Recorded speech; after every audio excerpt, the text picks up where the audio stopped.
Kamusta po ang lahat mga kudkod at lalong-lalo na no nakaraang Pasko? Kamusta ang inyong Pasko?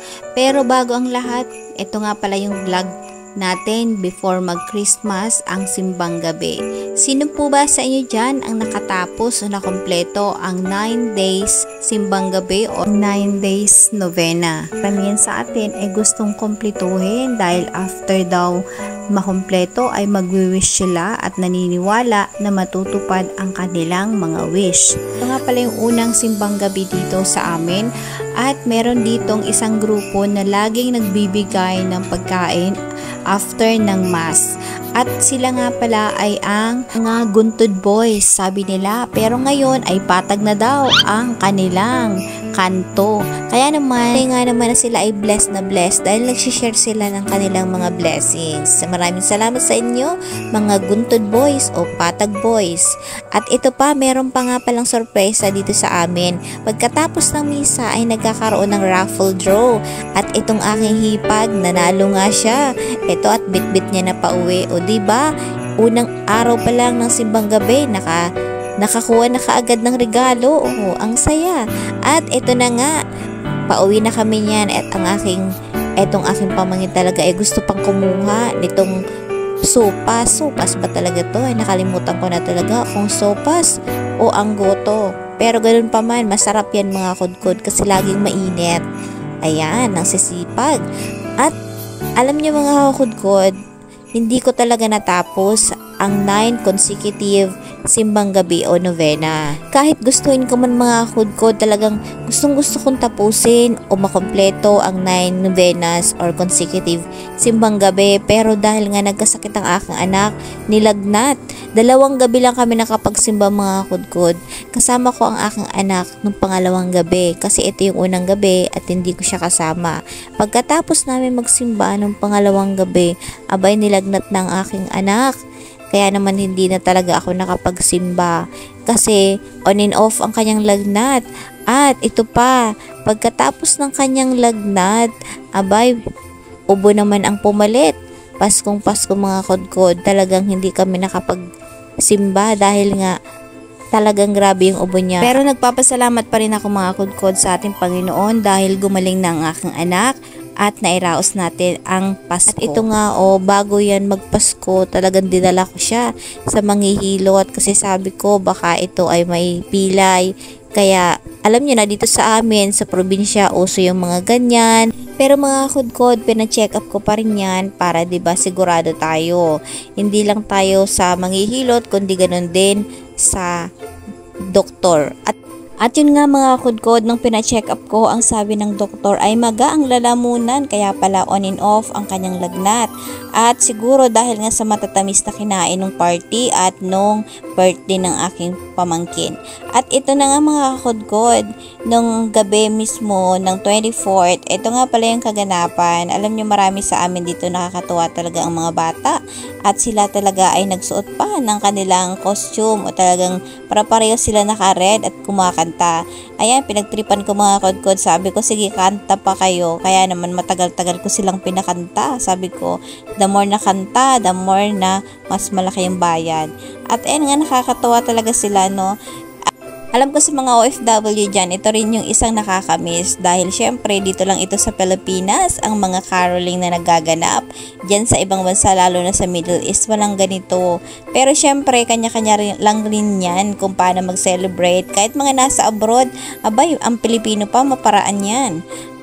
At ito na nga mga kudkod, kinabukasan ng Christmas Day, ayan, naghahanap na ang aking anak ng mga nilagay ni Santa Claus. At ang dami sa amin dito sa loob ng bahay, mga kakudkod na mga medyas. Kaya litong-lito siya kung saan ba talaga nilagay ni Santa Claus. Sabi sa akin ay tulungan ko daw siya maghanap.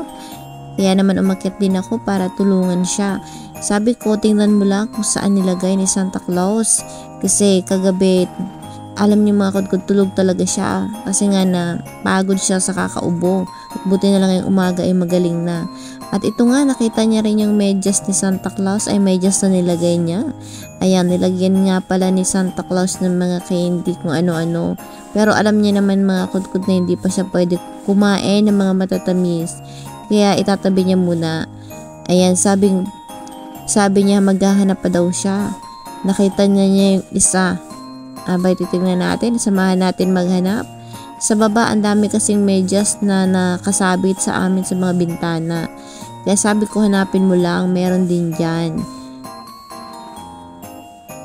Ayan, inisa-isa niya yung mga kukudkod. At tawan-tawa talaga ako dyan kasi hindi niya talaga mahanap. Abay, sa dami ba naman ng medyas? Yan, kumuha na siya ng stick mga kudkod para maabot niya at check niya isa-isa kung may laman. Yan, isa-isa niya talaga. Nakakatawa lang talaga mga kudkod kasi ito talaga yung pinakaabangan ng mga bata. Aba, syempre ba naman, ikaw ba naman si Santa Claus ang maglagay ng mga yan. Ayan, sige pa, panayhanap pa ng aking anak mga kudkod. Hindi niya pa rin makita. At ito na nga, naisa-isa niya na yung mga bintana. Ito din sa front ng aming TV, meron ding nakasabit. Oops, ayan nga, nakita niya rin. Ito kasi isang medyas na to ay iba yung kulay kaya hindi niya nakita. Abay, si Santa Claus kasi mahilig sa pa-surprise o kung saan-saan ba naman nilalagay ni Santa Claus.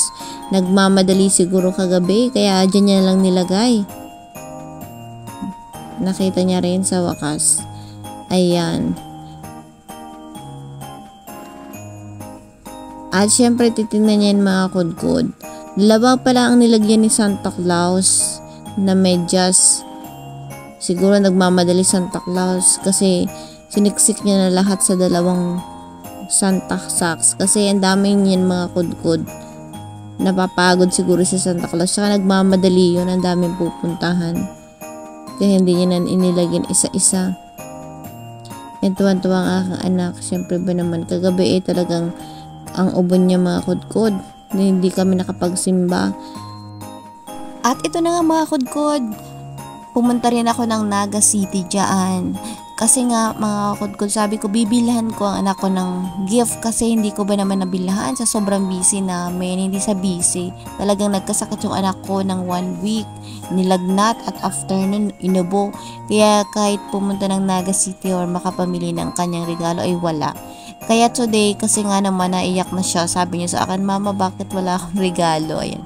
Siyempre, makukonsensya tayo, diba? So, kailangan nating sumaglit sa Naga City at syempre kailangan ko rin magsimba.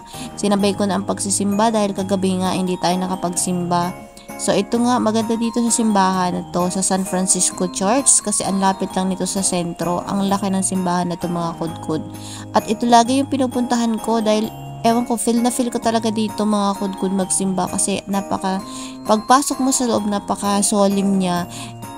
Kahit sa labas mga kudkod ang daming dumadaan, ang daming mga jeep or ang daming mga sasakyan, pero pag nasa loob ka mga kudkod talagang as in ang solemn niya.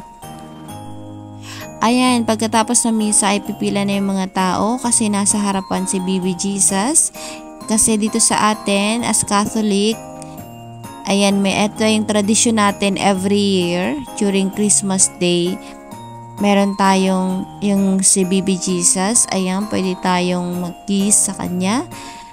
At nakakatuwa kasi ang daming bata din dito na nagpupunta. So, ayan. So, humalik sila kay Baby Jesus at ang bango-bango talaga. Grabe. Ayan, maraming salamat sa inyong lahat sa panunood.